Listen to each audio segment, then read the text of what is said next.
Z nizom okroglih miz želimo pritegniti in nagovoriti širše občinstvo ter še bolj povezati univerzo s tukajšnjim prebivalstvom, zato si resnično želimo, da bi tovrstna srečanja postala pogostejša. Nocojšnjo okroglo mizo simbolično odpiramo tudi tradicionalni teden univerze na Primorskem, v katerem se je in se še bo zvrstilo kar več kot 40 dogodkov vse do konca tedna. Stasera scopriremo come spiegano il fenomeno della bellezza, la teologia, la psicologia evolutiva, la matematica e le neuroscienze. Benvenuti alla tavola rotonda UBUD. I nostri relatori parleranno della bellezza attraverso il prisma della loro professione. Kot veste, prvo od okroglih miz UBUD posvečamo lepoti, ki jo vsak od nas seveda vidi po svoje. Tudi naši govorniki, ki bodo o njej na glas razmišljali skozi zrklo svoje stroke. Pozdravimo jih, z nami so nevrolog dr. Anton Grad,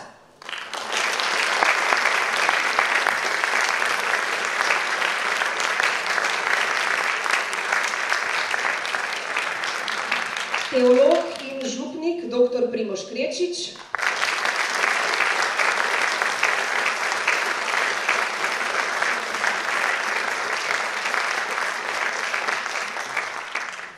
matematik in rektor univerze na Primorskem dr. Dragan Marušič,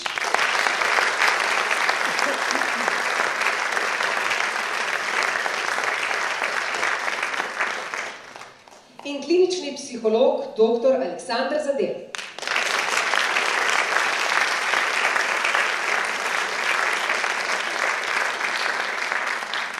Niti med njimi bo prepletel filozof in fizik dr. Ernest Ženko.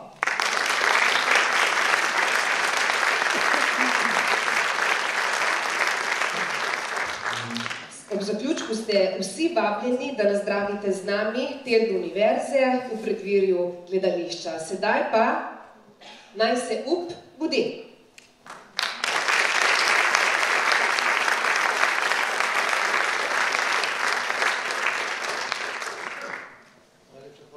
Pozdravljeni tudi v mojem imenu in seveda v imenu mojih sogovornikov.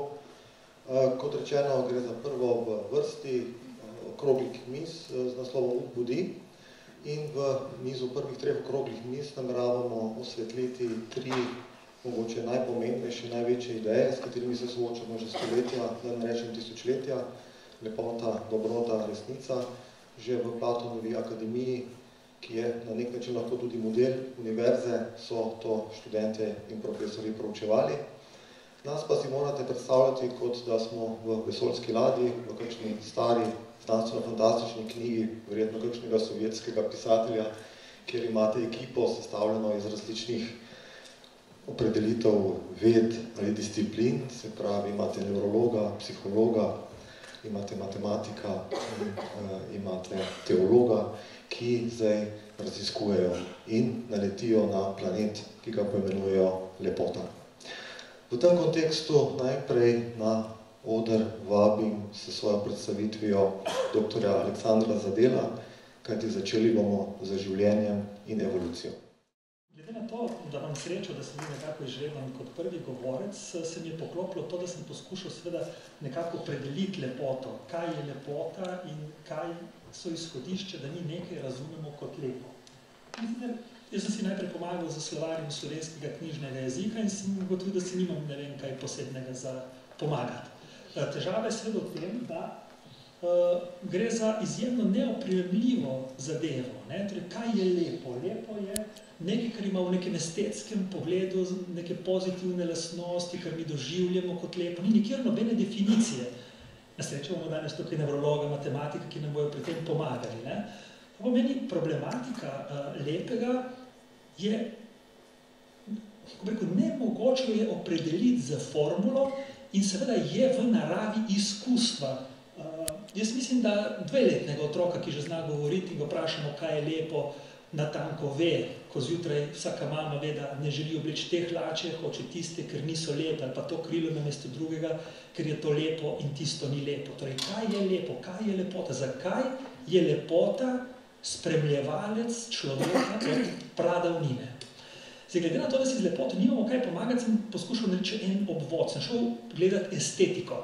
In zdaj, pri estetiki so stvari že mogoče malo bolj dorečene. Zakaj? Ker estetika je že filozofski pojem. In filozofi so seveda pri estetiki se veliko bolj potrudili in ponudili določene definicije. Jaz sem si pač izbral dve, ki govorita o notranji lepoti, o duhovni lepoti, o lepotu oziroma estetiki notranjega sveta. Ne o tistem, kar je mogoče očem vidno, ampak o tistem, kar je očem prikrito. In tukaj bi rad pokazal, različne izhodišča. Jaz bom nekako ta mikrofon se mi zdi zelo daleč, če mi dovolite, zdaj vas malo improviziral, če bo to šlo, če ne bom kaj pokvaril. Evo, veliko boljše se počutim zdaj. Torej, če si pogledamo evolucijski pogled lepote. V evolucijskem smislu psihologi gledamo na vse tisto, kar je v nas, kot na eno obliko prilagoditve, ki nam na tem svetu, ki ga živimo, omogoča a. kakovostno preživeti in b. prenesti svoje gene naprej. Evolucija od posameznika zahteva, da je učinkovit predvsem pri prenosu svojih genov naprej. Kako si lahko s tem pomagamo pri definiciji oziroma razglabljenju o tem, kaj je lepo in zakaj je lepota pomembna? Torej, prenos genov naprej. Zdaj, vrste, ki se razmnožujejo spolno, imajo en velik izziv. Kdo je primeren partner? In seveda danes sklepamo, da sta dva ključna kriterija izbire. In sicer, da ima take gene, ki bodo zagotavljali zdravega otroka in da je sposoben po drugi strani poskrbeti za to, da ta otrok zraste in postane samostojen človek, ki lahko skrbi zase. Zdravi geni in sposobnost skrbeti za otroke. Danes se bomo osredotočili na pomen zdravih genov. Zdaj, prva stvar v zvezi z zdravimi geni je seveda ta informacija, kako ne mi vemo, da ima nekdo zdrave gene, še posebej 5, 6, 7 milijonov let evolucije, ko nismo imeli genskih testov, da bi lahko, kar danes seveda je možno, pregledali, ali so geni tega nosilca zdravi. Edini kriterij je bil zunanji izgled. Lahko gledate ptiče, lahko gledate jelene, lahko gledate leve in tako naprej. Izgled je ključni pokazatelj tega, ali je to bitje zdravo. In seveda, po vsej verjetnosti, kakšne gene prenaša. Ali je sposoben seveda poskrbeti za potomce, se skriva v njegovem vedenju. Ampak smo rekli, danes to ni pomembno. Leta 1980 je David Bass naredil izjemno zanimivo raziskavo. Oblekel je iste moške v dve različni obleki, v delovsko in v tako zakmašno, so včasih rekli. In vprašal ženske, ali bi šle s tem moškim na večerjo. S tem in zunim, s tem, da je se imel vzorce in enim je kazal ene slike, drugim druge slike. Vprašal jih je, a bi imeli s tem človekom otroke. Vprašal jih je, a se jim zdi ta človek bolj ali manj inteligenten. En kup enih vprašanj. In ne boste verjeli, čeprav ta levi tudi dobro zgleda, je desni vedno zmagal. Povprečju govorimo.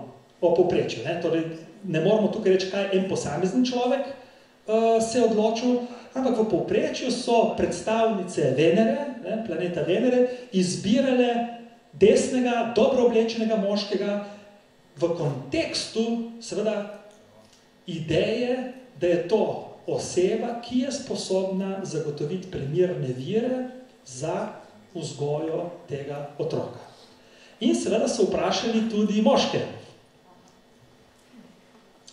In seveda tam je bilo z druge strani, ampak zelo, zelo podobno. Torej, lepota, in bo tudi pokazal na naslednjih slikah, se je skrivala v privlačnosti svežine, napete kože, polnih ustnic in določenih razmerij v telesu, o katerih se rekel čez 1 minuto. Torej, naša moč in nemoč v odnosu do lepote, sem poimenoval ta delček, govori o temu, kaj mi zaznavamo na enem obrazu kot lepo. In v bistvu ta slika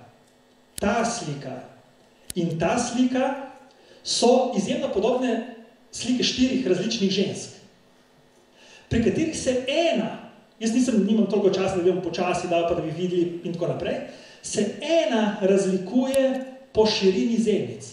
Ko so delali eksperimente in so ob isti osvetljenosti, ker mi vemo, da zenica se širi noža tudi zaradi različne svetlobe v okolju. Ko so ob isti osvetljenosti pokazali zopet različnim vzorcem isto osebo, žensko, z bolj ali manj širokimi zenicami, so seveda moški statistično pogosteje žensko, ki imela široke zenice, pojmenovali, kot da je bolj zanimiva, bolj privlačna in tako naprej. In ko so jih opozorili, zakaj, so vse sorte stvari naštevali, niso pa videli, da je razlika v zenicah. Zenice so tiste, ki seveda kažejo široko razprto v isti svetlobi na spolno vzburjenost. Potem je še en dejavnik, kjer smo močni ali pa nemočni v odnosu do lepote, to je famozno razbirje med boki in pasom.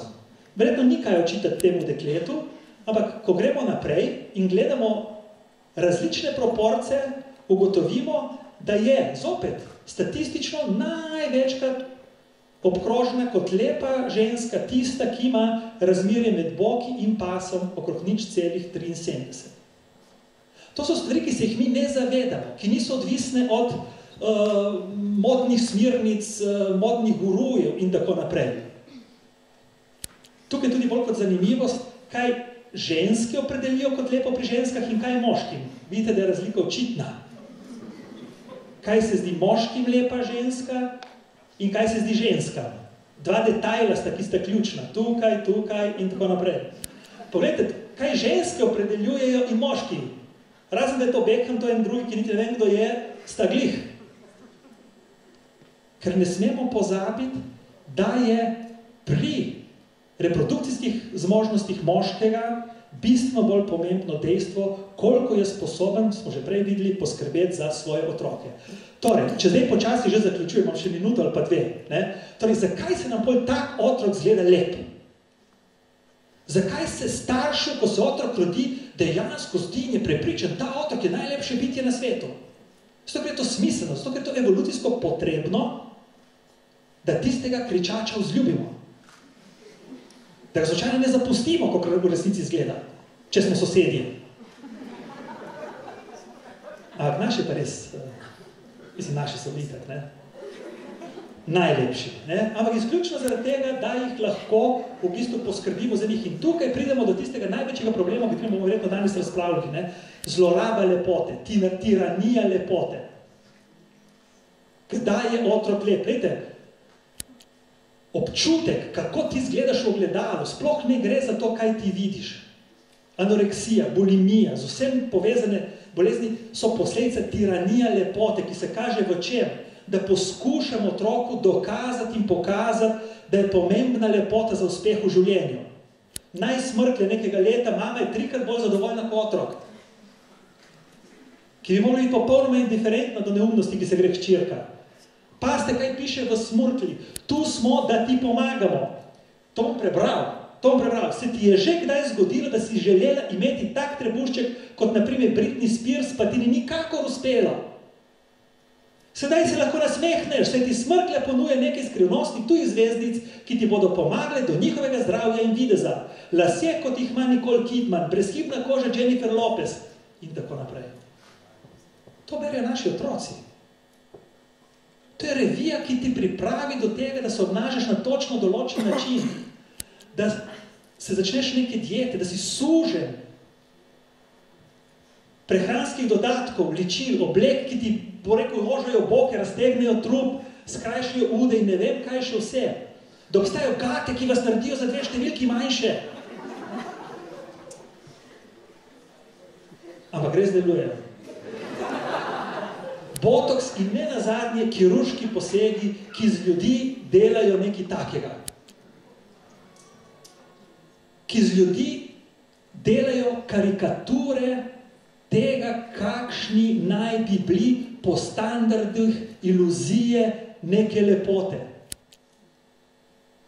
Ni zdravila ne za moške, ne za ženske, ki pomaga.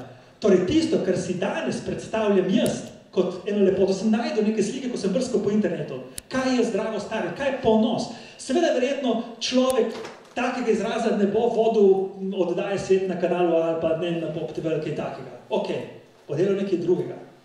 Če hočemo zgolfati čas, če hočemo zgolfati prihodnost, nam lahko uspe za nekaj časa, ampak cena, ki jo plačamo, ko tiranija lepote prevzame nadzor, je strašljiva.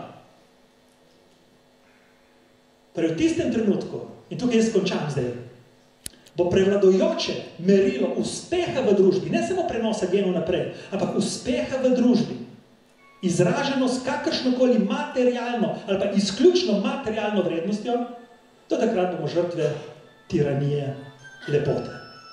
Do takrat bo lepota zlorabljena in do takrat bomo njena žrtev. Hvala, fantje, in hvala vam.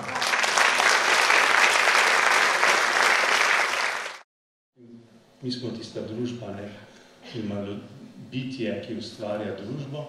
Mi smo zelo zgodaj se tudi lotili in mislim, da je to največ, da smo se lotili nekaj, da je lepo, ker služi samo temu, da je lepo in da nas naredi zadovoljne. Na eni strani je neuroestetika, bomo razdelili, neuro, to so možgani, in pa lepota, za katero smo slišali, da je zelo zakomplicirana. Torej, možgani so nekaj enostavnega napram lepoti. No, to je že ena najstarejših slik, kot jih imamo, to je pa meni ena najljubših, ampak dej ne slušam ničemer drugega, kar to, da jih mi lahko gledamo. Kje pa je zdaj to v možganih? Če pogledamo sliko levo navzgor, bomo videli, da so možgani razdeljeni na en del, sprednji del, ki mu rečemo čelni režen, tukaj je za našo akcijo noter, bi rekel tudi za motoriko, potem so pa ločeni od nekega centralne brazde in vse ostalo pa namenimo temu, da mi zaznavamo. Majhen del, ki ga vidite na koncu, v zatilnem režnju, je za naš vid, vendar se to vse prepleta. Naš vid se prepleta tudi za tem, kar mi slišimo, kar poslušamo in tudi kar čutimo. Tudi drugi občutki so. Jaz sem vam tukaj zdaj omejil samo na to, kar v bistvu gledamo, zato da bo enostavno in pa tudi zato, da smo na tistem področju, ki ga mogoče najbolj poznamo, torej naša vidna pot in kako deluje. Ta vidna pot ima dva dela. En je nezaveden, ki v bistvu gre navzgor proti temenskemu režnju in proti motoriki. Ta je zato, da mi zaznamo gibanje. Medtem ko spodnji del, ki gre iz zatilnega režnja proti temenskemu, proti senčnemu režnju, pa je tisto, ki vemo, kaj gledamo. To je tako zvana kaj pot, ko ločimo, ki bomo prepoznali obrazek, bomo prepoznali pokrajine. In tukaj bomo mi več iskali, kaj je tisto, kar je lepo. No in omenil bi to eno raziskavo, kot vidite, da to je novejša znanost. Zakaj? Zato, ker preprosto prej nismo imeli orodja, s katerim bi lahko pregledali možgane, kako se odzivajo, če opazujemo kaj lepega. Torej, ta raziskava je bila 11 preiskovancev, delali so jim 109 slik različnih, ki jih niso posebno poznali in se jih rekli tako, kustos te galerije želi, da opredelite po stopnjah, katera slika tukaj je lepa, manj lepa in tista, ki se vam sploh ne zdi lepa. No in kaj se je zgodilo? Dali so jim recimo primere takih slik, vse skupaj je bilo 109 slik, tako da je bilo statistično vzorno narejeno. No in potem smo videli, da je bil, tukaj, se je začelo tam, kjer smo pričakovali, v tistem delu, kjer mi zaznamo vidno pot. Vendar istočasno se je zaznalo tudi to v področju možganskega debla, tisto, kar je neka naša aktivacija, kjer nas vzbudi zanimanje, prebudimo se, če nekaj lepega vidimo. In potem se je to nadaljevalo tudi v druge področja. Zelo hitro je prišlo do področja, kjer ni samo zato, da mi nekako imamo nekaj radi. Namreč to, da imamo nekaj radi, da nam je všeč, je zelo kratek trenutek. To je približno četrtinka sekunde. So gledali z magnetoencefalografijo. To je zato, ker se takrat aktivira tista možganska skorja, ki ima noter opoidne receptorje in nam da ugodje.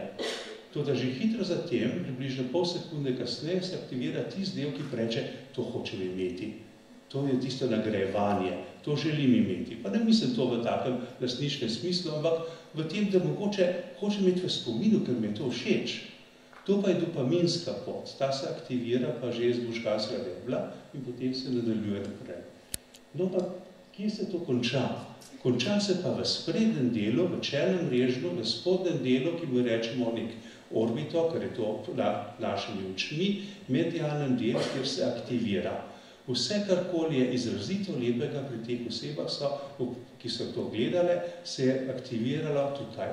In tukaj je bila ta aktivacija toliko večja, koliko bolj so oni subjektivno doživeli, da je bila ta slika lepa. Medtem ko del, ki je malo višji nad tistim krogcem, ki ga vidite, je pa nadzorni del. To pa je tisto, ker je pa naša selektivna pozornost, da bomo rekli, to želim pogledati. In to je pa tisti, ki se ga pa kasneje skuša dezaktivirati in potem so svet izgledal lepši. Torej, če hoče Donald Trump zmagati, mora pri ljudem uničiti ta del, ki je za nadzor. No, to je ta majhen del, ki je notri, kot vidite, je za različne modalitete naših zaznav. Hkrati je to naš moralni del, tukaj vemo, kako se bomo obnašali, kako je to primerno, tukaj je tudi veliko naša kultura spravljena noter. No, primerjavi z običnimi možgani. No in potem je ta naša, bi rekel, neuroestetska triada, ki združuje levo spodaj to, kar je naša zaznava. Vendar mi zaznavamo tudi gibanje. Ko gledamo prevca, se nam aktivirajo tako zvani zrcalni nevroni in mi seveda samo v mislih letimo z njim. Zato, da recimo pogledamo kakšne slike, imamo občutek, da se tudi mi začnemo gibati. Ta percepcija se hitro potem spoji z našimi emocijami in z našo oceno. Ali je to dobro zame ali ne, kot je rekel Aleksandar pred tem. In kot sem rekel, zelo hitro pride do tega, da bi to nadgradil. Potem se pa vključijo sprednji deli, kjer pa imate naše znanje, zato je tista kultura, s katero izhajamo, toliko bliže in tudi lepša, ali pa tudi ne. In pa hkrati je tudi naš kontekst, v katerem okolju smo se znašli, kaj nam bo to povedalo. Kaj pa, če je nekaj drugega? Ker recimo gremo izven lepote, ki je mogoče nekaj imaginarnega in gremo na nekaj zelo abstraktnega, na matematiko. To je izovem našega rektorja. Prav, da tukaj je Bertrand Russell je rekel, da ni to samo resnica, ampak je tudi skrajna lepota. Zdaj, za zgodno enačbo se rekel, da je lepa spodna, pa da je grda. Jaz ne ene ne druge ne razumem, zato sta mi obe enaki. Za rektorja pa vem, da ima on rad številko 12, jaz pa številko 8, ki mi kaže na neke figure, ki jih je omenil prej Aleksandar. Skratka, vzel so 11 doktorskih študentov matematike in jih potem preprosto sem rekli, naj gledajo posamezne enačbe in naj odločijo, kako bi oni rekli, so lepe ali grde. In pri tistih, ki bo lepe, se aktivira ta del v, bi rekel, orbito frontalnem korteksu, v skori, nad tem delom oči, in potem so rekli, ja, tudi matematika je lepa. To je bilo še tole. Hvala lepa za zdaj.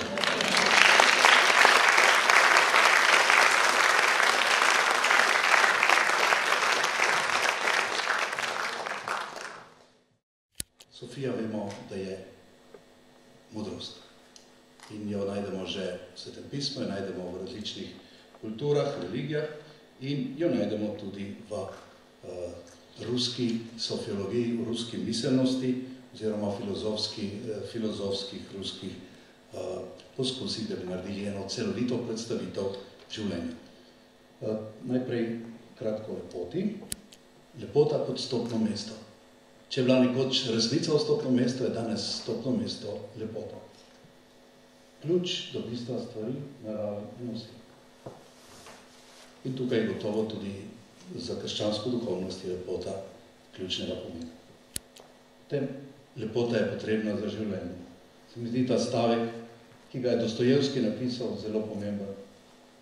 Da bi bilo na svetu mogoče živeti brez Angležev, tudi brez Nemcev in še lažje brez Rusov.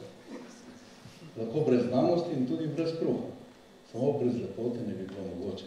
Vidite, kaj brez lepote ni več kaj delati na svetu. To je vsa skrivnost, vsa zgodovina je tu. Potem pogled v zgodovino. Vemo, da je Platon tisti prvi, ki je tako sintezo naredil. V srednjem veku je bila čudovita harmonija določenih stvarnosti, ko so povezovali lepoto in Božjo slavo. Tukaj je tudi Umberto Eco, mislec, ki je prav v teh dneh umrl in je naredil eno veliko sodobno sintezo o lepoti. In pa vsaj v teologiji na Zahodu, von Balthasar, ki nekako na novo opredelil odnos do lepote kot neizrekljivi sijaj, ki povezuje resnično in dobro v njunem neločljivem odnosu. Tukaj je pred nami Hagia Sophia. Pravijo, da je po arhitektonski vrednosti in po sporočilu povzetek grškega genija. V vseh pogledih.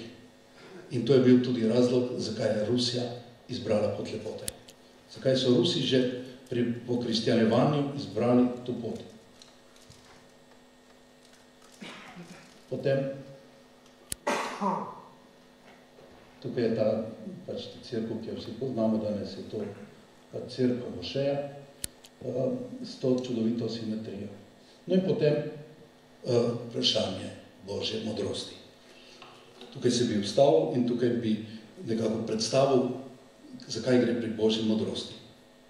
Pomembnost pri Božji modrosti je v tem, da skuša iskati celovito povezavo ustvarjenega in neustvarjenega, Boga in sveta. In je nekakšen ruski prispevek od Dostojevskega, Solovjova, Bulgakova in Florenskega, kako bi ob zahodni sekularizaciji skušali dati en celovit pogled na stvarnost. Sofija in sofiologija je bila že v ruski kulturi že od vsega začetka. To je v bistvu posebnost ruske kulture in izvirna ideja, ki je ostala v tem prostoru. Lahko potegnemo črto iz Carigrada, jo vidimo v cerkvah Svete Sofije na mnogih krajih, jo vidimo v ikonah, jo vidimo v liturgiji. Potem je počasi postajala nauk in v 19. stoletju zrasla v eno veliko miselnost, ki je izražena v teh filozofih, katerih sem jih prej povedal. Je pa problem, da je nekje na meji in ima še posebej zaradi nemških idealistov, Böhmeva in von Baderja in mnogih drugih, tudi mnoge, bi lahko rekli, sinkretistične elemente. Vendar to se je postopoma tudi prečistilo. In tukaj imamo sofijanične in sofiološke mislece, prvi tak je Solovjov. Sofija je zanj ženska figura, prežeta z modro in zlato barvo, predstavlja edinost ustvarjenega sveta. V središču zlasti Kristusovo učlovečenje, povezava Božjega in človeškega, te Andrija. To je v bistvu eno največjih sporočil tudi te sofiološke misli. Potem je Florenski, ki je nadaljeval to miselnost in to misel in je ji dal bolj personalistično dimenzijo. In še posebej dimenzijo kenoze, izničenja, da se Božja nekako lepota izniči v svet in postane zasnova idejna sveta, ki mora zrasti, ko ljudje odkrivamo.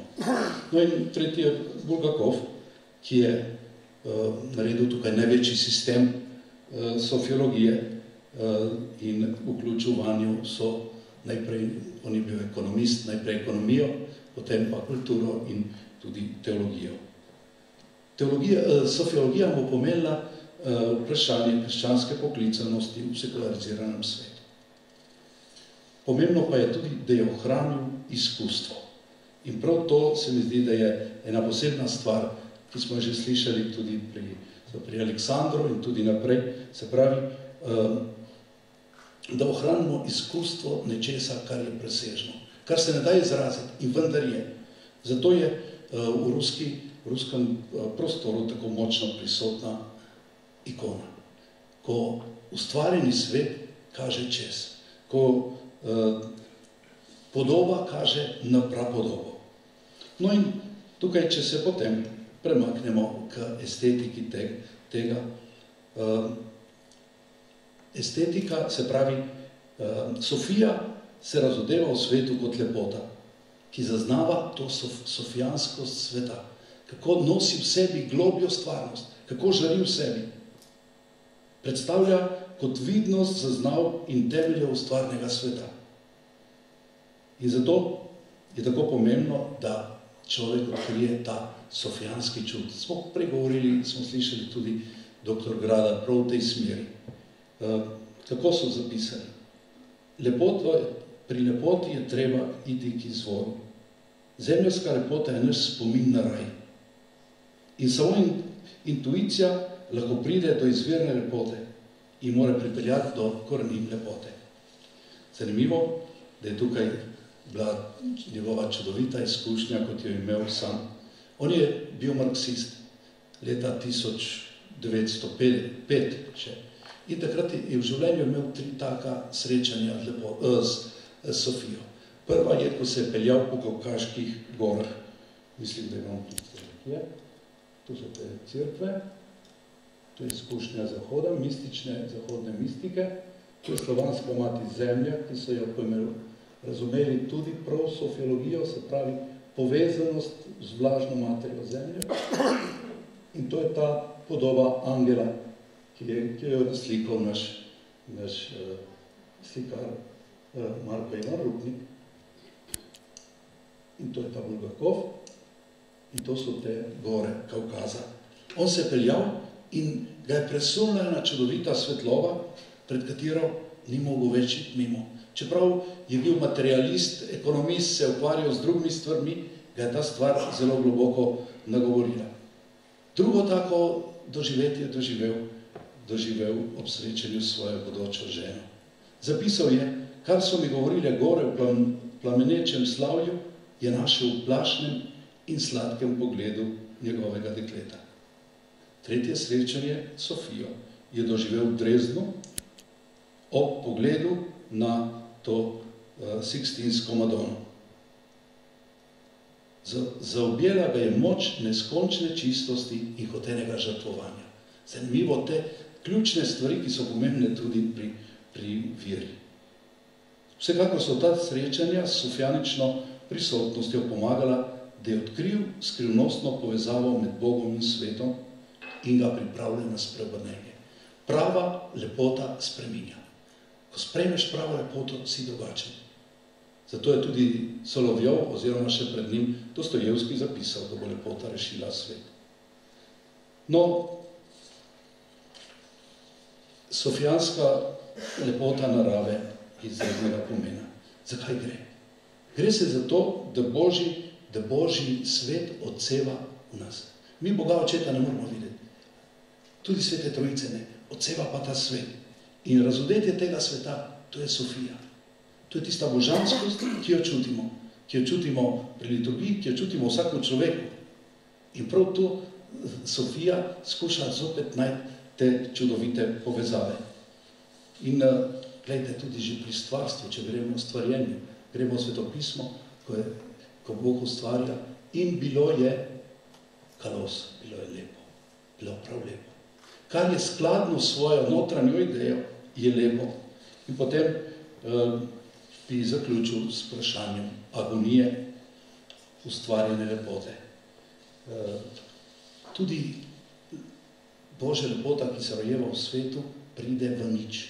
In se mora soočiti s tem ničem in tem niču postaviti svoje korenine. In ta nič je velikokrat tudi zasenči. Vendar ta lepota, ki se je ponižala do tega, da je dovolila smrt sami lepoti, ta je po milostnem daru Božjega duha zopet oživljena. Zato je Kristusovo vstajenje temelj dejansko lepote, ki ne mine. Svetlova, ki ne bo nikoli zašla. Zato smrt kot taka ne predstavlja dokončnega prihoda k življenju, ampak moč duha, ki je v miri. In v veri dejansko najdemo to moč, da je že po smrti, po darovanju, po žrtvovanju lahko vstanemo v novo kvaliteto življenja. In človek, ki se podari za drugega, je najlepši. To je tista lepota, ki je šla skozi smrt. Križ ni lep, lahko ga objavimo. In ko ob njem najdemo Trpina in sotrpi z nami, zažari on in mi. Hvala.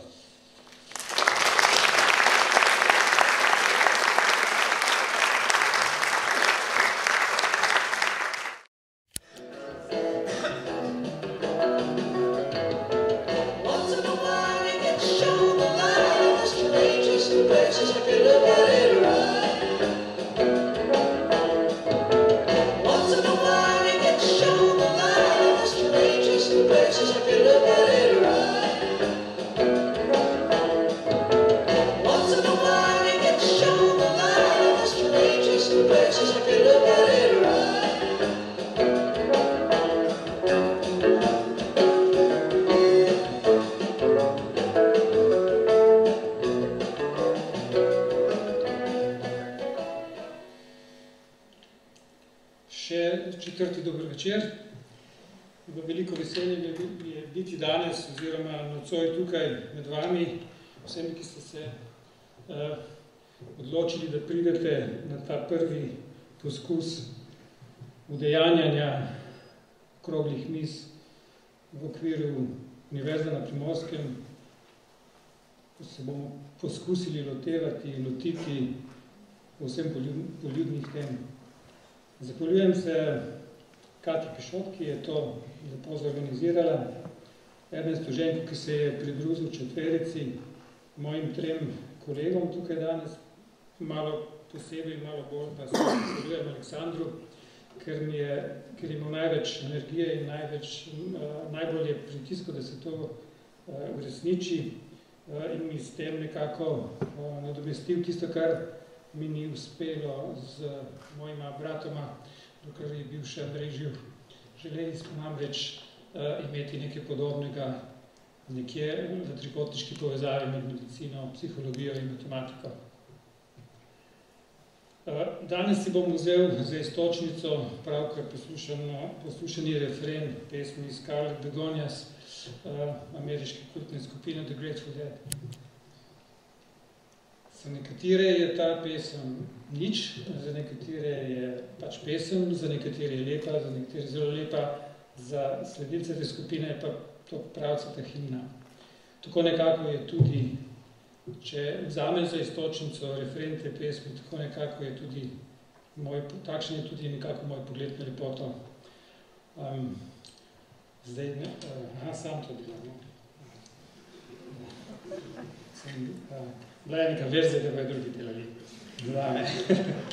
Dobro.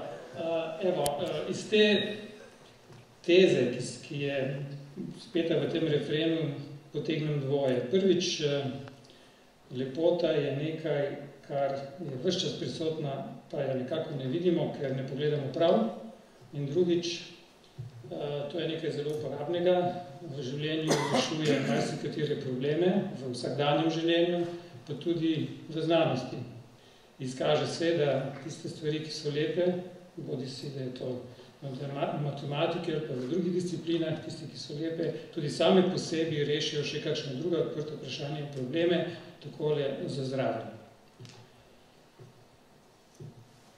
Zdaj pa predno preidem na matematiko, obljubljam, da ne bom imel veliko zapletenih zadev, vse bodo zelo tako na oči vidne, pa eno čisto iz konkretnega, realnega življenja, ki bo potrdilo ti dve trditvi. S tem se bom tudi navezal najprej na Aleksandra, pa bom rekel tako, že predno pokažem sliko.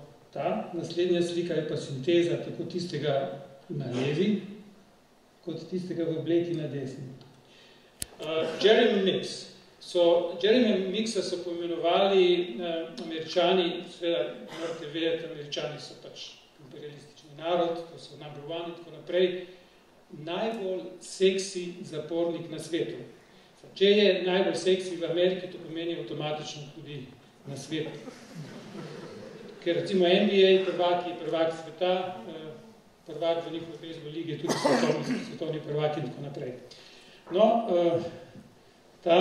tega človeka so, ko so ga pobrili in dali v to obleko, so ga opazili omrežja socialna in je dobil desetine, stotine tisočev laikov nežnega spola, ki so vse mogoče torej predloge dajali in tako naprej.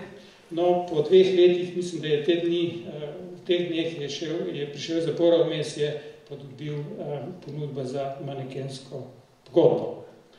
Torej, lepota zagotovo deluje in rešuje probleme. Je pa zanimivo, da prej ga niso opazili, dokler ni prišel v zapor.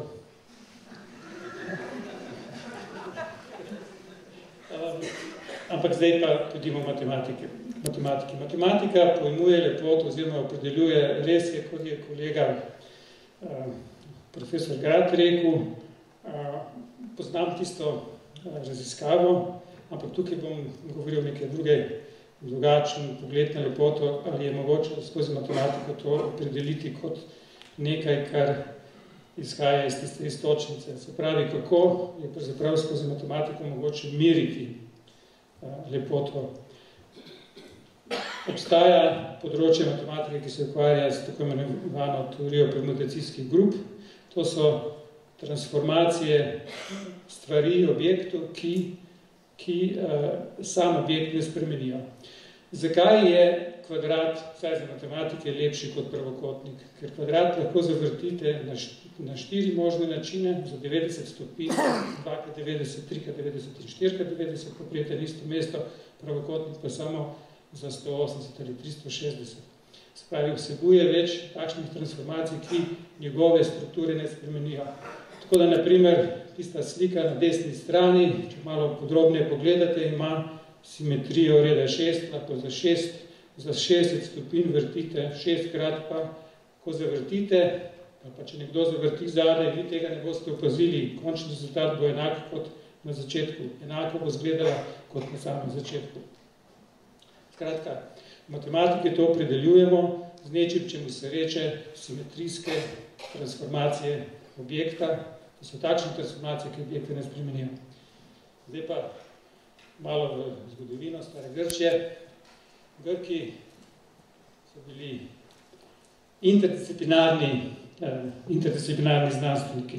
Ukvarjali se vsem mogočim. Platon je bil filozof, bil pa je tudi matematik. Teh 5 teles tem 5 telesom pravimo platonska telesa. To so takšna telesa, ki se jih da na kroglo vložiti, narisati, če hočete. Platonska telesa so tiste, ki imajo za svoje ploskve, zunanje imajo pravilne like. In ti pravilni liki morajo biti vsi enaki med seboj. Pravilni liki pa vsi enaki. Na levi strani se začnete s tetraedrom. Včasih, ko sem bil še mlajši, do srednje šole, mogoče tudi fakultete, je bil jogurt pakiran v tetrapaku. No, to je tetraeder. Potem imate kocko, to je vsem znana, sestavljena iz 6 kvadratov. Imate oktaeder, sestavljen iz 8 trikotnikov, skladnih, enakostraničnih. Potem imate ikozaeder, sestavljen iz 20 trikotnikov in potem imate na koncu še dodekaeder, sestavljen iz 12, ker je Anton rekel, da imam rad število 12, ampak to je neodvisno od tega, to obstaja od vekov maj 12 petkotnikov pravilnih. No, Grki so tudi še drugačne vloge in dajali vsakemu od teh teles so dali vlogo enega od elementov po vrsti od tetraedra ogenj, pa vse do konca do dodekaedra kvintesenca oziroma 5. element. Vsa ta telesa se razlikujejo vseh drugih teles,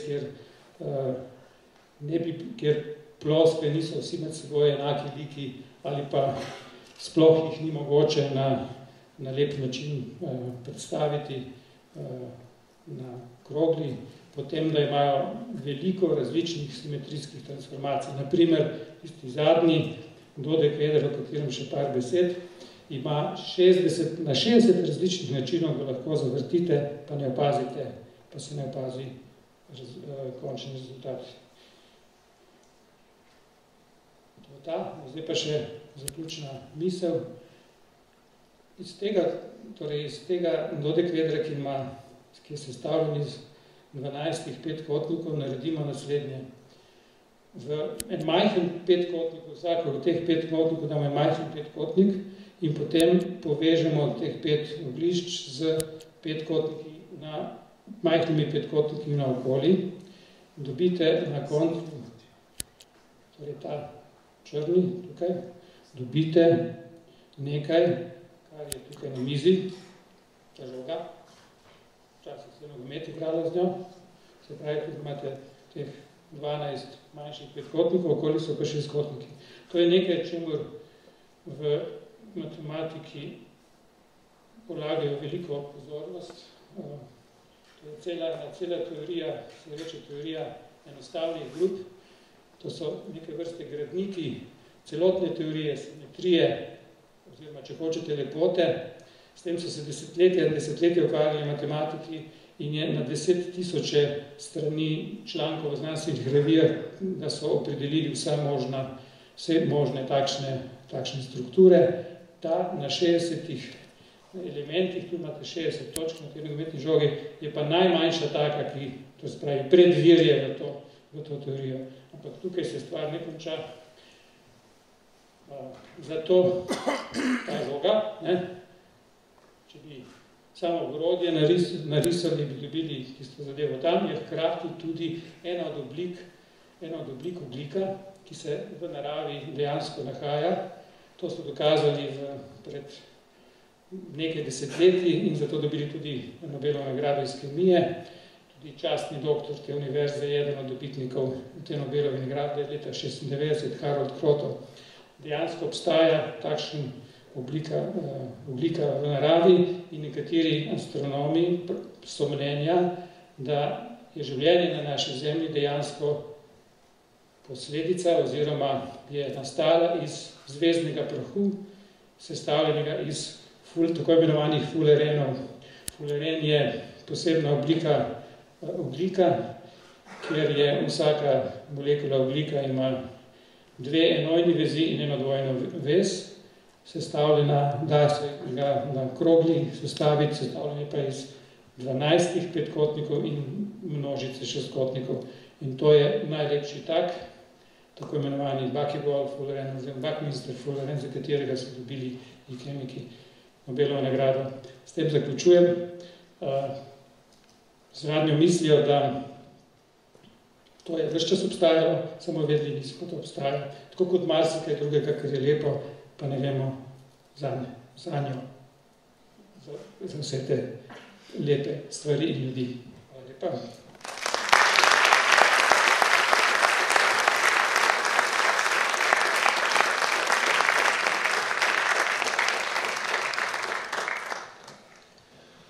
Hvala lepa za vse predstavitve. Kot ste lahko opazili, so te predstavitve pojem lepote predstavile v različnih vidikih, iz različnih izhodičnih točk.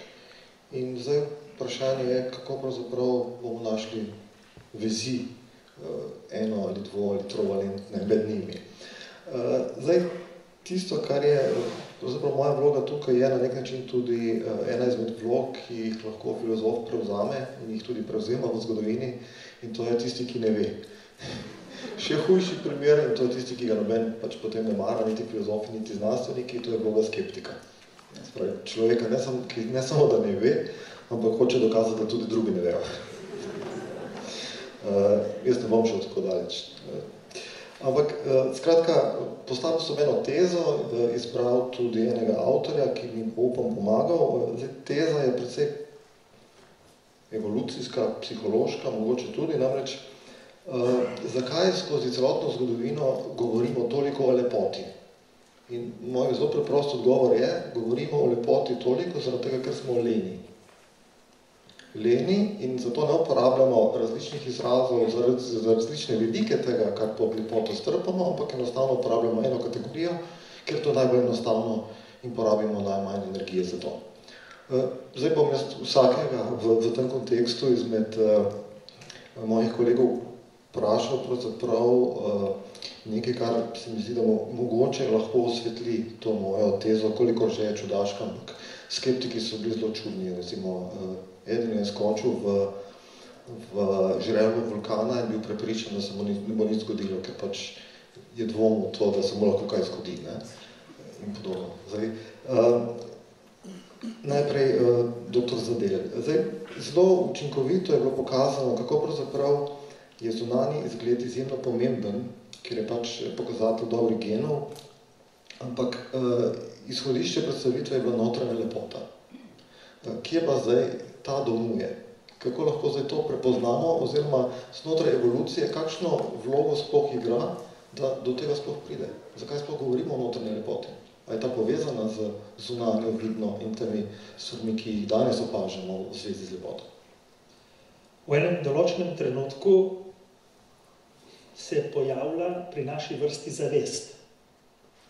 Smo se odmaknili od nagonov, smo se odmaknili od te lenobe, ki je omogočila človeku, da je na podlagi tega, kar vidi, presodil, ali je tista oseba, dajmo reči, če govorimo o naši vrsti ali pa pri živalih, ne, ali je rekel, predstavnik drugega spola za njega zanimiv, ali se mu splača z njim ukvarjati. In tisti trenutek, ko smo se poslovili od samocunenjega izgleda in smo začeli razmišljati, kaj pomeni z nekom živeti, kaj pomeni sobivati, ko smo v bistvu s socializacijo se učlovečili, takrat smo mi doživeli fenomen notranje lepote, ki je presegel samo to, kar vidimo, ki je presegel samo to, da prenesemo gene naprej, ampak da tudi kakovostno sobivamo v paru, potem mogoče v družini, potem mogoče v širši družbi. In tu je pomembna, poleg zunanje lepote, poleg tega, da zadovoljimo materi naravi in prenesemo gene naprej na najbolj učinkovit način, imamo priliko, privilegij in odgovornost, da se zavedamo sobivanja. In tukaj nastopi fenomen notranje lepote. Ta notranja lepota je pravzaprav zelo drugačna od zunanje lepote. Ne? Drži. Se pravi, ni nobenega razmerja 0,73, ni nobenih stvari, ki bi jih lahko pokazali, izmerili, ali ni to mogoče samo metafora? Mislim, da ni metafora. Ne? Tukaj se lahko naslonim na raziskavo, ki je omenil kolega Grad. Ne? On je rekel, da so gledali v možganih, kje se pojavi doživljanje lepote, ko so gledali tiste slike. Jaz poznam raziskave v tem kontekstu, ki so šli naprej, zagotovo seveda tudi kolega. Ne? Ko so rekli enim ljudem, te slike so stale 100 evrov, te pa stanejo 10.000 evrov. In potem so rekli, presodite, kjer so lepe, kjer niso lepe. Ne? In potem se seveda, ni treba ugibati, ne? Ljudje presojali, da so tiste, ki so bile dražje, seveda opredeljene kot lepše. In so rekli, ja, pa to govorijo samo zaradi tega, ker smo jim rekli, da so drage. In potem so jim dali na glavo aparat za funkcionalno magnetno resonanco in so dejansko videli, da njihovi možgani so zaznavali tiste slike kot bolj lepe. Potem so rekli drugi kontrolne skupine obratno, da so tiste dražje kot te in spet so njihovi možgani se odzvali drugače. Torej, ko smo mi dobili zavest pri kriteriju, kaj je to lepo, smo razširili, jaz rečem, na polja, ki se jih ne zavedamo, kaj lepo je. Ja, zdaj, tukaj mi pride prav ta primer, ker omenil sem, da bom uporabil enega izmed avtorjev, ki so o lepem veliko pisali, to je Immanuel Kant, ki ga recimo tudi nekateri neurologi, kot je Samir Zeki, ki velja za enega začetnikov neuroestetike, pravzaprav citirajo. Namreč Kant pravi, da tisto, kar nam ugaja in imamo obenem interes, kar pomeni, da je ali naše, ali stane veliko, ne moramo sploh imenovati lepo, ampak je to prijetno. In po drugi strani tisto, kar pravzaprav nam sicer nudi ugodje, vendar tega ne moramo obvladati, ker je preveliko, kot recimo tista enačba, ki je v bistvu neskončna vrsta, tudi ni nekaj, kar bi lahko imenovali lepo, ampak on to imenuje sublimno oziroma zvišeno. Ne? Se pravi, s tem, ko upelje nove pojme, na nek način bolj natančno pojasni, kaj pravzaprav je tisto, kar mislimo, ko uporabimo besedo lepo. Ne? Tako da zdaj v bistvu naslednje vprašanje za doktorja Grada. tisto, kar se mi zdi pri tem eksperimentu z matematiki oziroma študenti matematike zanimivo, ne, je pravzaprav, da če pogledamo tisti dve skrajnosti pri enačbah, je to, da ena pravzaprav je obvladljiva. Ne. Tam imate Eulerovo identiteto, ki imate 3 načine računanja, imate seštevanje, množenje in potenciranje in imate 5 temeljnih konstant, nič, ena, pi, i in e. Ne. In to je pravzaprav obvladljivo, predstavljivo in na nek način zato razumljeno kot lepo. Medtem ko je tisto, kar je bolj kompleksno, na drugi strani, nekaj, kar pravzaprav verjetno ne moramo razumeti na isti način. Ne. Zato me zanima, ali poznate kakšen primer, pravzaprav, ki je nekako soroden s tem občutkom sublimnega. Namreč ta občutek sublimnega je vedno povezan z nečim, kar mi na nek način ne moramo obvladati. Ne. Se pravi, Kant je že na nek način predhodnik tega razumevanja možganov v smislu različnih območij, oziroma danes bi rekli različnih aplikacij znotraj operacijskega sistema, ki počnejo različne stvari. Ne. In on razume lepoto in tudi sublimno kot povezavo med predstavno zmožnostjo, se pravi intuicijo na nek način in čutnostjo in na drugi strani razumom. Ne. Samo da pri lepem to naredi iz nas pravzaprav človeka, ki začuti to skozi harmonijo, ne, se pravi se vklopi pri njem nek sistem, ki pokaže, da je tu harmonija, medtem ko sublimno tega ne omogoči. Ne. Se pravi, nimamo možnosti, da bi si predstavljali. Ali obstaja kaj takega? Recimo eksperiment, ki bi lahko nevrološko pokazal, da obstaja občutek sublimnega nekje v možganih. Mislim, govorijo sicer malo različen jezik. Takole bom rekel, ja, poznam to od Kanta in zdaj ga mogoče veljati začeten del tega našega občutenja, to se pravi tista prva četrtina sekunde, ko mi pazimo oziroma vidimo nekaj lepega. Vse se pa oklopijo v to našo mrežo, namreč tukaj nisem bil jaz dosti natančen in se opravičujem poslušalstvu, ne gre za nek center za lepoto, ki bi bil, ampak je to neka nevronska mreža. Se pravi mreža, kjer so vsi te, bi rekel, oglišča tega nekako enakovredna in tukaj med sabo sodelujejo. In nimamo samo enega take mreže, ampak jih je veliko. Ne vemo koliko, zdaj v bistvu to šele mogoče odkrivamo, ampak ena od pomembnih je to, da je za nas lepo tisto, kar tudi razumemo. In tukaj, če gremo te, zakaj je bila ena enačba lepša od druge, mogoče res, da je bila na tem osnovi, mi je bila bolj všeč, ker so jo nekako lažje razumeli. Tako da razumevanje, ravno tako kot je naša kultura, ki jo nosimo s sabo in odkar smo se rodili, odkar smo tukaj, je mogoče tista, ki tudi oblikuje naše pojme, kaj je to lepo. Ali bi bilo nekaj tako skritega, da ne bi pa bi čutili, da je lepo? Verjetno ja, ampak tudi, če se mogoče ne zavedamo tega. Pa ne vem, če sem zdaj odgovoril na to. Aleksandar želi repliko. Če sem te dobro slišal, si rekel, da nam je lepo tisto, kar razumemo. Meni je žena lepo, jaz nisem siguren, da jo vedno razumemo. To še, premagan sem.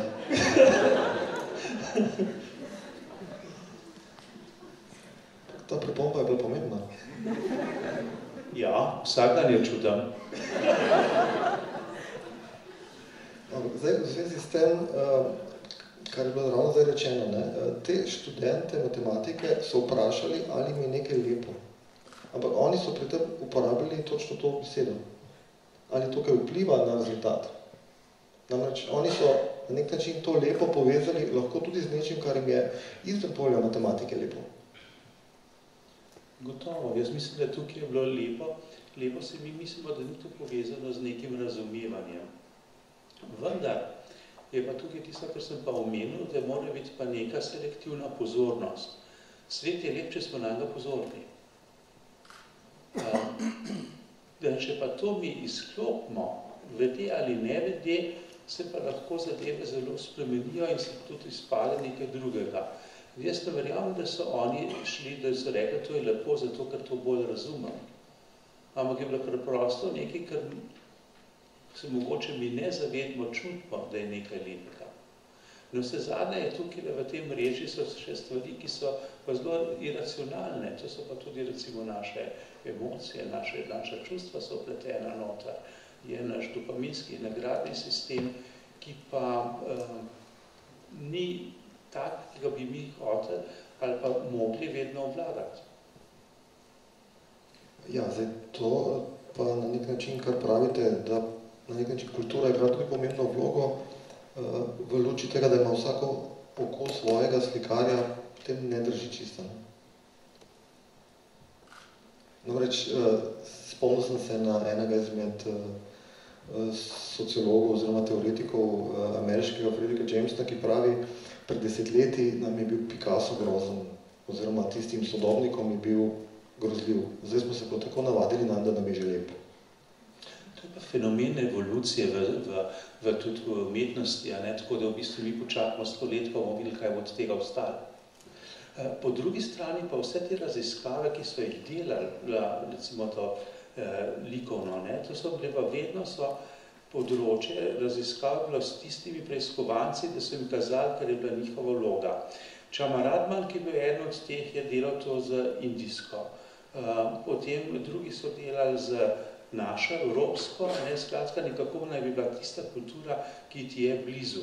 Nikoli niso recimo pa kazali Indijcu čiste recimo severnoameriške. In zdaj bi pa mogoče malo preskočil tukaj, ena najbolj znanih slik je, ameriška je tista, ki je najbolj zaželena slika, The US Most Wanted Picture, ki je nastala tako, da so vzeli 1000 ljudi in potem so oni povedali, kaj je njihova najljubša barva, kaj bi se želeli, oblika, kaj bi želeli na tej sliki. In potem sta to dva slikarja naredila in to je nastala pa slika, ki noben noče.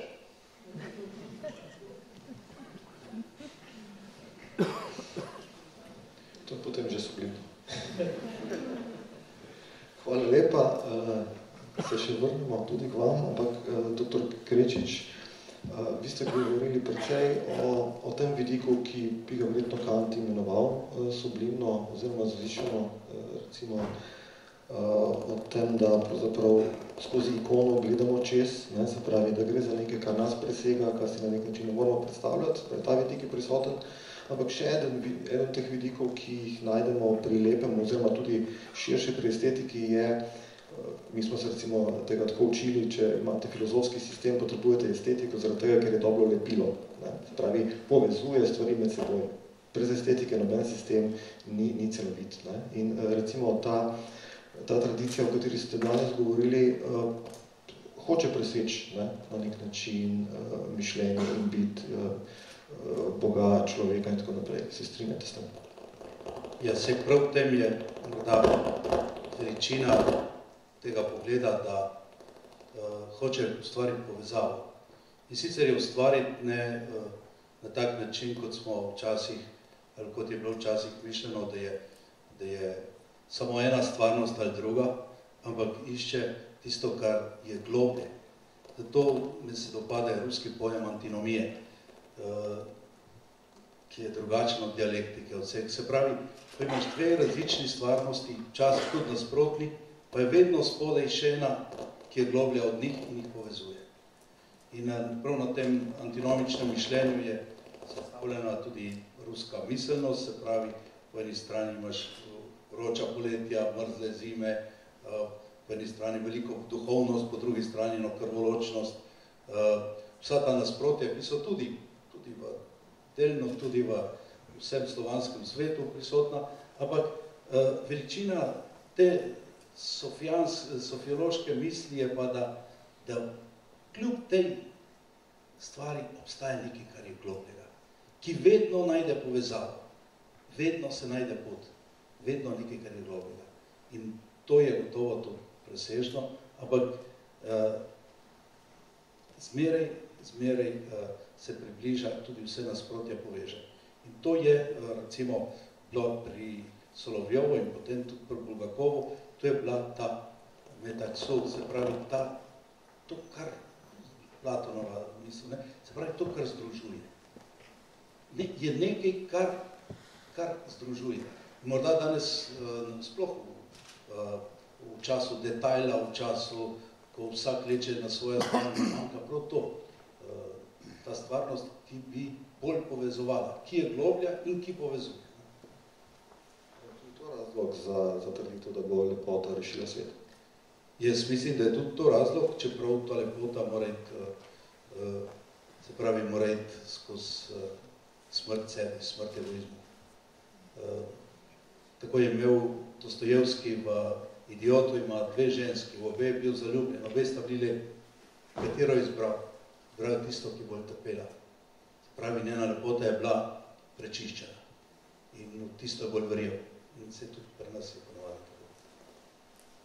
Ja, s tem smo se pravzaprav približali določenim drugim temam, ampak preden gremo k temu vprašanju, kaj se pravzaprav z lepoto zgodi, kako danes v tem konkretnem svetu, v katerem smo, rešuje ta svet oziroma ali ga ne, še korak k matematiki. Zdaj, mogoče z vidika matematika, zakaj je Eulerjeva identiteta lepa. Če zdaj gremo izven konteksta, recimo simetrije, kjer... Tista, ki je bila prej gor? Tista, ki je bila prej gor, ja. Se pravi, na področju simetrije mogoče lažje najdemo konsens, lažje si predstavljamo. V bistvu imamo opravka z nečim, kar lahko vidimo. Se pravi, kvadrat v primerjavi s pravokotnikom je nekaj, kar nekje vsi predstavljamo in najdemo razloge. Čeprav imate tudi eksperimente, kjer lahko naučite podgane, da jim je pravokotnik lepši od kvadrata. Čim date več jest, kot se odloči za pravokotnik. Ampak v primeru abstraktne matematike, recimo te enačbe ali pa recimo neskončnih vrst in podobno, kje pravzaprav so tukaj temelji za lepoto? Samo ugibam oziroma dajem svoje videnje, zato ker je kratka in učinkovita in ker vsebuje vse možne elemente, kot je bilo že prej omenjeno, med drugim tudi dve transcendentni števili A in P v množici vseh, torej v kontinuum vseh številske premice se samo redkih tako imenovanih transcendentnih števil, ki presegajo naše običajno razumevanje, torej celih števil, ulomkov in tako naprej, samo nekaterim se lahko približamo in čeprav jih je neskončno več kot tistih, ki jih ves čas vidimo. Skratka, ta enačba, sklepam, po mojem mnenju je lepa zato, ker je učinkovita, kratka in daje tudi utrinke iz tistega neskončnosti tam preko. V enem izmed svojih del je francoski filozof, še živeči, Alain Badiou, zapisal, da pravzaprav načeloma bi nam morala biti biološka Venera enako lepa kot Newtonov binom. Vendar v praksi se zgodi, da nam ni. Se pravi, v čem je pravzaprav razlog, da nam matematika ni toliko lepa? Ja, meni je Newtonov binom lepši, no. Mislim, če že se je čudaško, ampak tako peče. Se mi koža bolj naježi, oziroma dobim kurjo pot preko, vidim kakšno matematično lepo zadevo. No, zdaj pa mislim, da lahko odpremo na široko razpravo, se pravi, zakaj je temu tako, da pri dr. Marušiču stvari tako izpadejo? Misliš tako, ker ga poznam, ali kot psiholog? Pri matematiki je še ena evolucijska stvar, ki je izjemno zanimiva. Matematika kot taka je evolucijsko relativno nova iznajdba. Torej, naši možgani se niso mogli evolucijsko pripraviti na, matematiko, tako kot so pripravljeni na Miloško Venero in na njen izgled. Obstajajo pa nekateri ljudje, katerih možgani delujejo na tak način, delujejo na ta način, da jim je dejansko matematika na ta način blizu, jo drugače razumejo. In v bistvu, ko matematiki razmišljajo o simbolih, in to so študije, to bo verjetno kolega Grad stresu z rokava, kjer v bistvu so ugotovili, da možgani delujejo čist na drugačen način, si lažje naredijo predstave o matematičnih formulah, o teh takih in drugačnih številih, ki ne obstajajo v resničnem svetu, ampak če si jih predstavljamo, če jih definiramo, če napišemo zakone, lahko z njimi pojasnimo, dajmo reči, vidni svet. Tega si ne more predstavljati vsak človek. Z nekega čudnega stališča lahko rečemo, da so to čudni ljudje, tako kot je bilo kočeš rečeno, lahko rečemo, so briljantni ljudje, ker si lahko predstavljajo nekatere stvari, ki si enemu takemu umu, kot je moj, popolnoma nepredstavljive. In mimo grede, veš, da je danes dan števila pi.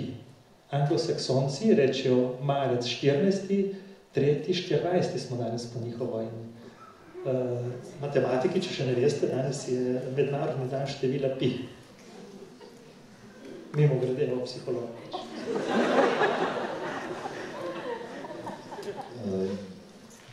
Mogoče še nekaj v zvezi s tem, kar sem prej rekel. Alain Badiou je v zadju imel neko skrito misel. Se pravi, ta skrita misel je bila, naredimo zdaj študijski program ali naredimo univerzo, kjer bodo imeli študente enako radi eno in drugo. Newtona in Miloško vedel. Se pravi, z vidika evolucijske psihologije take univerze ne more biti. Ne za vse, za nekatere ljudi ja, in nekateri ljudje bojo to videli, čutili in dobili te mravljince. Nekateri ne bojo pri unjenačbi nikoli dobili kakšnih mravljincev. Pač, tako je. Ma nič slabega v tem, nič narobe. Ja. Kaj nas torej determinira? Je zdaj ta matematika v genih? Ne, matematika zagotovo ni v genih, ker je evolucijsko premalo časa, da bi...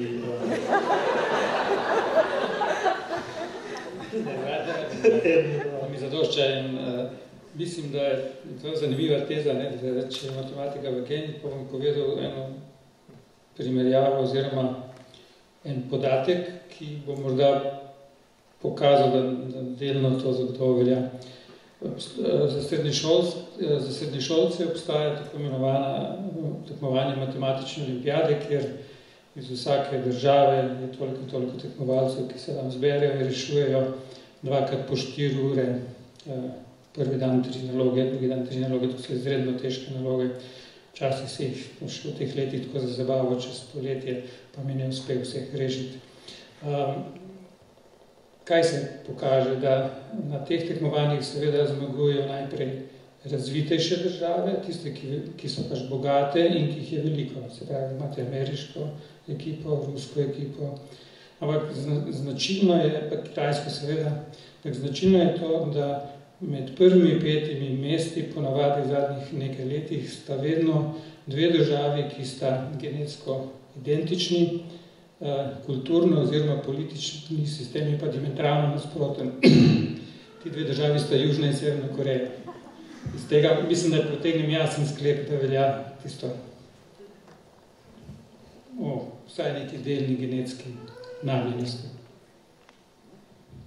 Kaj pravi neurologija na to? To bi rekel zdaj, koliko je genetsko, tako da v posameznih družinah, ampak na vsak način je v bistvu matematika je, da bo pa mogoče malo grdo to zvenelo seksistično, stvar moških, zaradi tega, ker testosteron pri porodu ne bo da stimuliral desno hemisfero, kjer so vidno prostorske funkcije, na račun leve, kjer so govorne funkcije. Tako da število moških pod matematiko je večje od žensk, ampak s tem smo pa zelo slabi pa kot govorniki in tisto, kar rabimo vsak dan. In tako da nekaj je tukaj na tem, da je pač stvar možganov, da so nekoliko drugačni, mi smo z Marsa, ženske so zvedeli.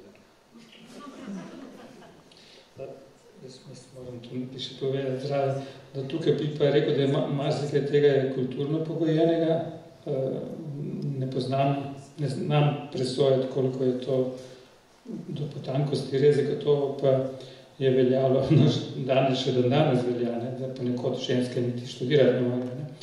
Veste, v 50 letih ženske na Univerzi v Ljubljani niso smeli poslušati matematičnih predavanj. Tako da marsikaj se je v tem času spremenilo. Izkazalo se je, da so ženske bolj talentirane, kot je veljalo, da so za matematiko.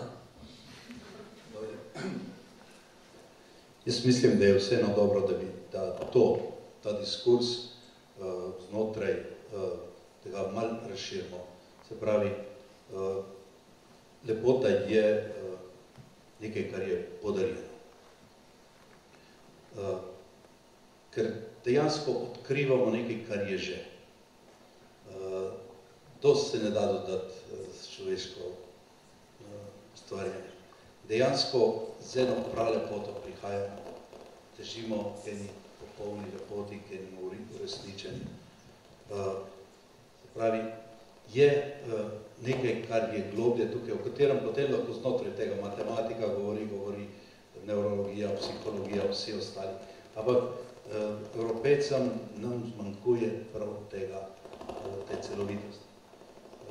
In mi zdi, da misel na tisti prvi trenutek, ko se je prvi človek zavedal lepote, ko je postala ta lepota duhovna, kot se ti prej omenil. Morda je bilo nekaj majhnih trenutkov v tem, ampak so bili. In tudi vsak človek ima v svojem življenju nekaj takih trenutkov, v katerim se zopet vrača. In so izrednega pomena. In zelo pomembno je, da težimo k temu, da se te, bi rekel temu, to so darovi duha, da se te duha v materiju, se pravi, mora biti eno in drugo. Moraš biti tam, kjer si, moraš biti polno to, kar si. Pravi, tudi ta personalistična dimenzija. Ker se te stvari poklapajo, ko so te polne, potem dejansko tudi zaživijo.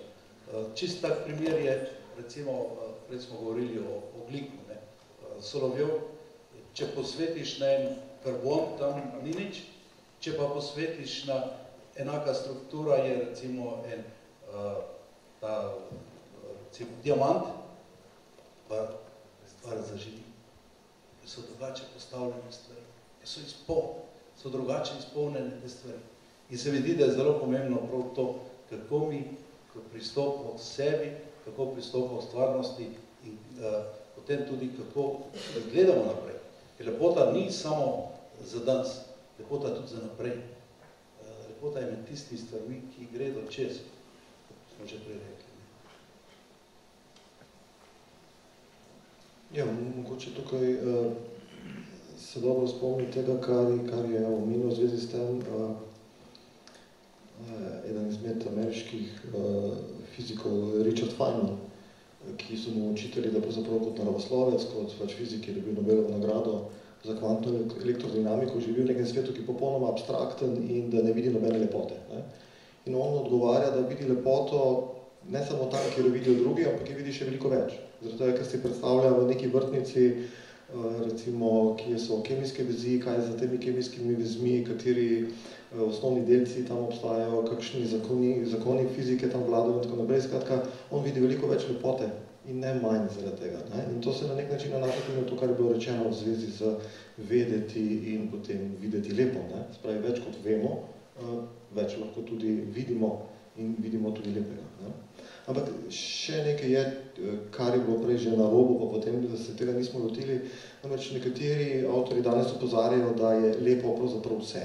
Da je lepota izgubila tisto funkcijo, ki jo je nekje v družbi imela, se pravi, svet je bil grd, umazan, samo tisti, ki so bili bogati, so si lahko privoščili neke lepe stvari, zdaj pa vse dizajnirano, zdaj so vsa telesa popravljena ali v Photoshopu, ali v telovadnicah, ali fitnessih, ceste so očiščene, vsako jutro me zbudi nekaj, ki se pelje pod oknom, ampak hkrati pa ta lepota nima več te iste funkcije. Se pravi, ker je vse lepo, je na nek način lepota tisto, kar deluje kot anestetik.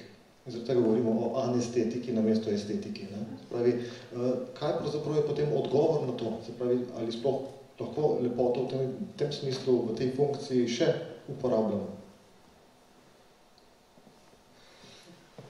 Jaz nimam tega vtisa, vsaj tam, kjer delujem, oziroma sem v tem smislu profesionalno deformirana, pa dejstvo je, da pri razreševanju, vsaj matematiko tako delujemo, pri razreševanju različnih problemov, ki so preslikava, projekcija problemov iz čisto realnega sveta, se izkaže, da lepi objekti, lepi predmeti, tisti, ki sami po sebi imajo to notranjo strukturo, bolj simetrično, bolj nedojemljivo za neke transformacije, tako kot prej kazal tiste slikce, jih gre izbrati takrat, ko v nekem postopku iskanja rešitev pridete do množice več različnih možnosti, potem je pravi odgovor, izberite, če se vam ne da iti naprej, ali pa če nimate časa, ki izgleda lepši. To je posebej pomembno v današnjem svetu, ko moramo procesirati vedno večje množice podatkov. Ne vemo, kateri podatki so relevantne informacije. Včasih je bilo preprosto, smo pač mogoče dve možnosti, še v levo ali desno, morda še naravnost. Danes je pa tega vse več in ko je tega že toliko, da naši možgani, sklepam, ne morejo več procesirati v tako kratkem času, je možna formula, možno navodilo, izberite tisto, kar je lepše. Kar iz zornega kota, tistega trenutka oziroma tistega problema, ki ga rešuješ, izbereš tisto, kar je nekako po nekih drugih lastnosti lepše od vseh drugih možnosti. Da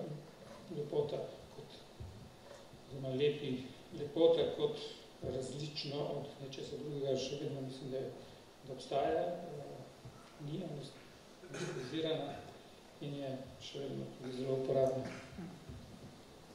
Se lahko kar navežem, ne? Ja, ker zdaj smo se vrnili nazaj k tomu osnovnemu problemu.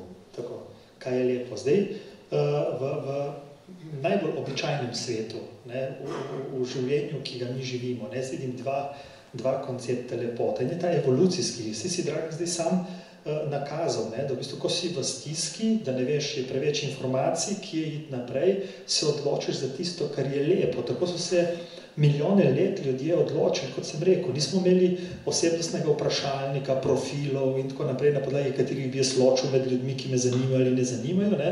Tisti, ki je lep, tisti, ki je naredil name vtis, ne, mi je bil zanimiv.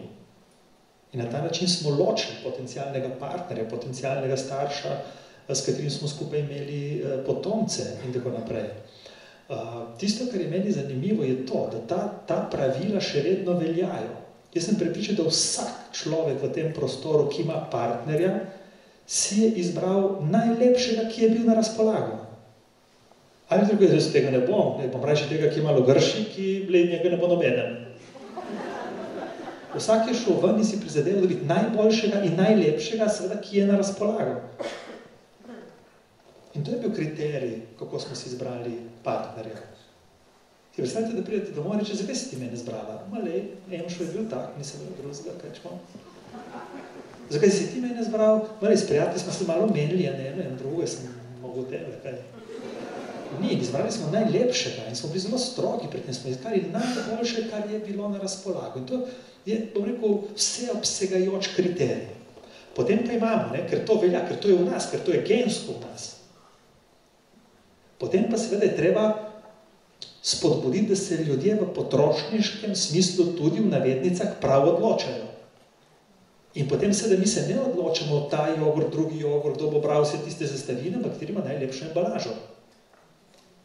In kateri avto ima najlepšo embalažo. In potem seveda na koncu tisto, kar je tragedija, ne, ko se vrnemo pol nazaj k človeku, ne, katera duša je oblečena v najlepšo embalažo. To je pa tiranija lepote. Kjer v bistvu jaz poskušam seveda narediti prvi vtis in pol imamo negate, pol imamo modrci, pol imamo to, in jaz imam to, imam bicepse in ne vem kaj, da bi izgledal na nek določen način, hkrati pa seveda zato, da ti ne samo preneseš svoje gene naprej, pa potem naslednjih 20-30 let skrbiš, da ti geni rasejo gor, je seveda zunanja lepota premalo. In tam se odpira skrivnost, namenoma upravim to besedo, skrivnost notranje lepote, trpljenja, sposobnosti skupaj trpeti. A je to lepo, da smo sposobni skupaj trpeti? Lahko da ja. Če delajo ljudje tukaj starejši, bom rekel, udeleženci, skupaj trpijo na avtocesti bratstvene enotnosti in stresajo pesek na koncu in gradijo cesto, trpijo, ma je lepo, je, ostaje cesta za njimi. Če delajo to isto stvar, isto ponavljajo na Golem otoku in stresajo pesek na koncu pomola v Jadransko morje, ni lepo. Torej, družba, izkušnja tudi določa, kaj je lepo. Ne samo zunanji izgled. In to nam daje naša zavest, to nam daje učlovečenost. Da je lepo tudi nekaj, kar ni zgolj na videz lepo. Kar ni samo, imamo pravo spet eno besedo, olupek. Kar je tudi sredica, vsebina, bistvo, duša, če hočem. Duh enega človeka je lahko lep.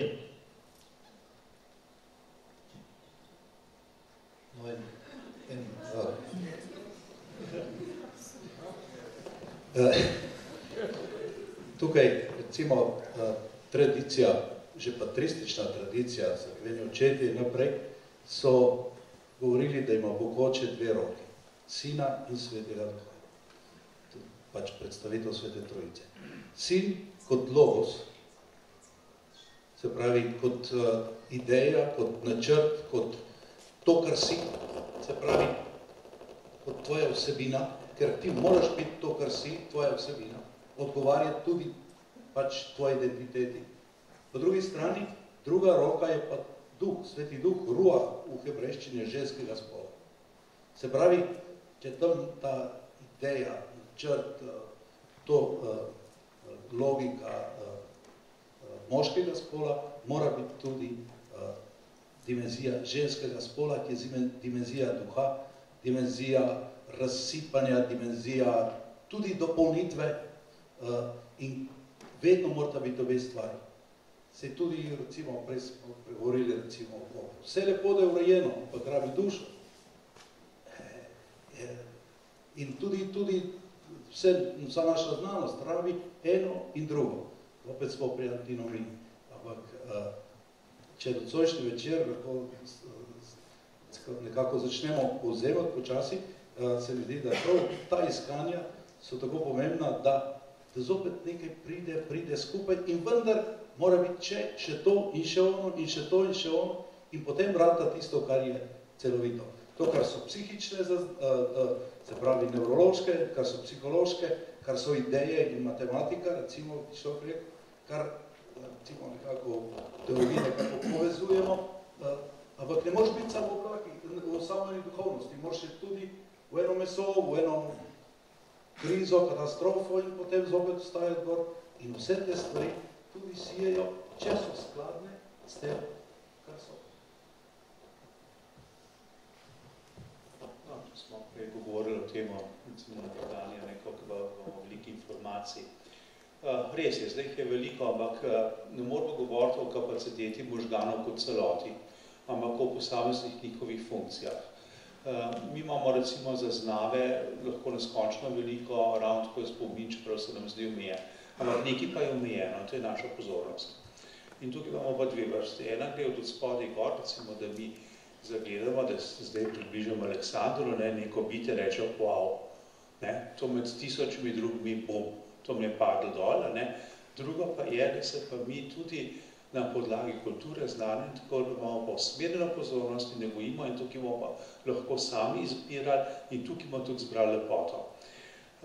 Jaz smo tukaj eno, bi rekel, bogokletno misel, ki smo izmeri pojavljala, kaj bi se zgodilo, a bi Eva vzela sadež, če to ne bi bilo jabolko, ampak bi bila repa.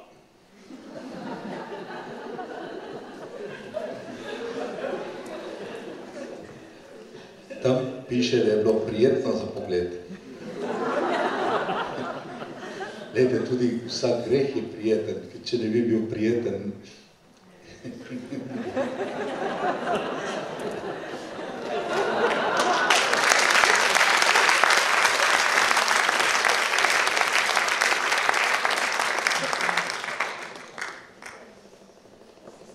Rečne, če boste vi v tem omizju odkrili notranje lepoto, to je naša edina šansa. Jaz mislim, kakšne druge ni. Če samo kritično. No, zdaj smo prišli pravzaprav do tega, da bomo počasi končali to razpravo o lepoti, ker smo prišli do točke, ko se nam nakazuje že naslednja tema in to je dobro. namreč iz te repe bomo probali narediti joto.